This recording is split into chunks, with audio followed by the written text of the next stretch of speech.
Fake written all over you, hater written all over you, fake written all over you, hater written all over you. Oh, what up everybody? Just replying to a few of the comments from the video I made yesterday. Shout out to Future though, if you didn't know where those lines were coming from. While most everybody else was caught up in the Drake-Kendrick Lamar beef a few weeks ago, my favorite rapper alongside Metro Boomin released 2 albums in 2 weeks. But for real though, I did hear Tariq was gonna be on his "If Tariq St. Patrick don't trust you, he gonna shoot you, he gonna shoot you" tip this season.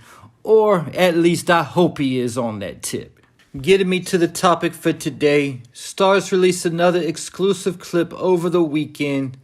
And I gotta say, between all the exclusive clips, the clips from the trailer and the promo videos, as well as the pictures from episode 1, I feel like I already watched half the episode and now I just need to see how it's going to end. But this clip might be the most intriguing of them all, as Tariq and Braden are out in the middle of nowhere getting rid of some guns when Braden gets a call from Drew Tejada, letting Braden listen to Becca's voice, then letting Braden know if he doesn't meet him, he's gonna kill Becca.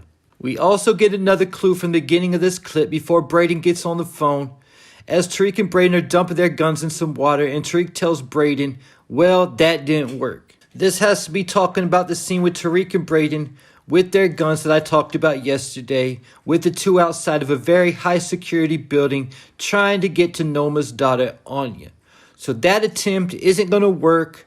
We can tell from this clip. Another clue that we can get from this clip is who Tariq calls on the phone. Tariq calls Davis McLean after Braden asks Tariq if he thinks Davis could help. But Davis won't be able to help. He will actually tell Tariq that he's in trouble and that he's not his lawyer anymore. But prior to Tariq calling Braden is when Braden gets the phone call from Drew. And we see that Becca doesn't look like she's being forced to go with Drew, because Diana, her roommate at Stansfield, is also there with her. But they did tell her something about Braden being in trouble, because she was trying to tell Diana that her family has been through enough. But Braden, once he heard that Drew had his sister, he was on the go and took off, and it looked like he left Tariq behind. And as Braden was getting into the vehicle, Tariq was trying to stop him, letting him know that it could be a trap. And he was trying to tell Braden that they should call Davis first to see what he says they should do. But Braden did tell Tariq that they were at Pier 90. So even if Braden did take off at the end of this clip, Tariq will know where to find him at. And just like Braden saved Tariq at the end of Season 3, Tariq might have to save Braden in the beginning of Season 4, because it's guaranteed that Tariq was right and it's a trap.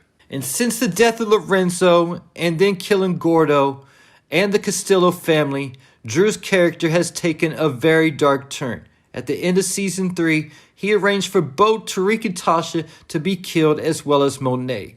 Monet, we could understand why he wanted to take her out, but Tariq and his mother never did anything to Drew. Now he's going another step by abducting Braden's sister Becca, who, worse than Tasha and Tariq, is actually a civilian. And also think about what's going through Braden's mind right now. Drew just threatened to kill his younger sister. It would be one thing if it was Trace, but anyone who got a sister knows, especially a younger sister, that's a whole different level. So at this point, there's no coming back for Drew and Braden. They will definitely be on the warpath until one of them is taken out. And especially if Drew keeps his promise and kills Becca, that might be what it takes for Braden to turn into a savage. Yes, he did catch a couple bodies at the end of Season 3, but we could tell from the other clip from prior in the episode that I talked about yesterday, Braden is still very much hesitant to catch a body. But if Becca is taken out, Braden will be unhinged in Season 4 and be on the warpath. We could also see Braden turn into drugs and becoming reckless if something does happen to Becca, because he will have a sense of guilt, feeling like it was all his fault as well. But this scene gives us more context into the scene from the parking garage where Tariq is slamming a truck into the side of Drew's car. This is mostly taking place at Pier 90 and not the ICU that Monet is at like I originally thought. unless Tariq follows Drew from Pier 90 to the parking garage, which is also a possibility. But I think that it's most likely somewhere near Pier 90, and like Tariq said initially, I think it's definitely a setup. And I'm not sure what Drew's going to tell Braden of the tent of the meet, but we can see from the other clip released over the weekend that Tariq and Braden bump into Junior Young at some point in this same parking garage. But the clue that it was a setup was the hitter who is also behind the wall in this clip. But most likely Junior's presence getting in the middle of this situation is going to mess the situation up and to save Tariq and Braden. But one of the main reasons that I think that Becca Weston is going to get taken out by Drew after seeing this scene is because one of the few lessons that Lorenzo taught Drew was no loose ends. And now Becca Weston is definitely a loose end. And since we know that they plan to kill both Tariq and Braden, what was their plan for Becca after this? The same as Jukebox's was for Tariq as well as Vincent's for Tariq. In the end, the plan always is, going through power history, was to wipe everybody out in the end. And now I think this could also explain what's going on at the hotel from the teaser where the Tejadas were at, where we also saw Tariq and Braden dropping off a bag of money.